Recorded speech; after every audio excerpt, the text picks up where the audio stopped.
આ તો થઈ જળસંકટની સમસ્યાની વાત, પરંતુ કચ્છમાં એક એવું પણ ગામ છે જેની પાસેથી રાજ્યના તમામ જિલ્લાએ પાણી પહેલા પાળની જેમ જળસંગ્રહના પાઠ ભણવા જેવા છે। કેવી રીતે આ ગામે તેમની પાણીની સમસ્યા ઉકેલી છે અને તેમની ફિકર દૂર કરી એ જાણશો તો ચકિત થઈ જશો।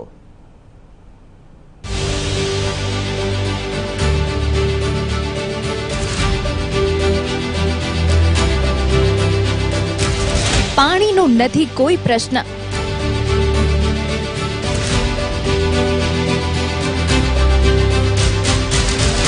સૂકા પ્રદેશમાં જળની અવિરત ધારા,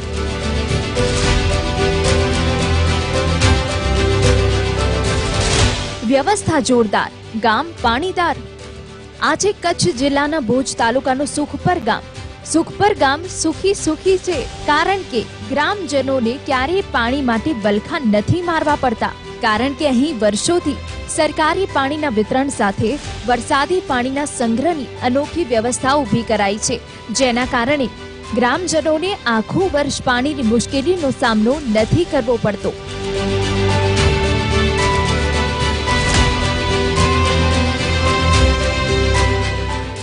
મીઠા પાણીના ટાંકાના આધારે પાણીની બચત થાય છે અને જે જમીનમાં પાતાળમાં પાણી છે એ ઊંચું આવે છે, ટાંકા છે એના કારણે ખર્ચો પણ બચે છે।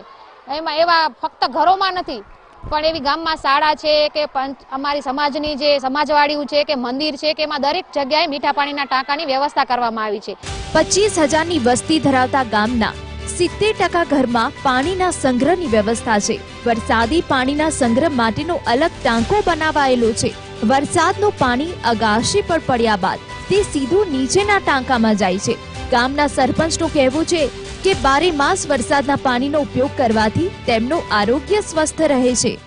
વરસાદના પાણીથી ઘણા બધા રોગો મટે છે, તેથી વરસાદના પાણીના આપના સુખપર અને મદનપુર ગામમાં લગભગ સુધી 70% માણસો પાણીનો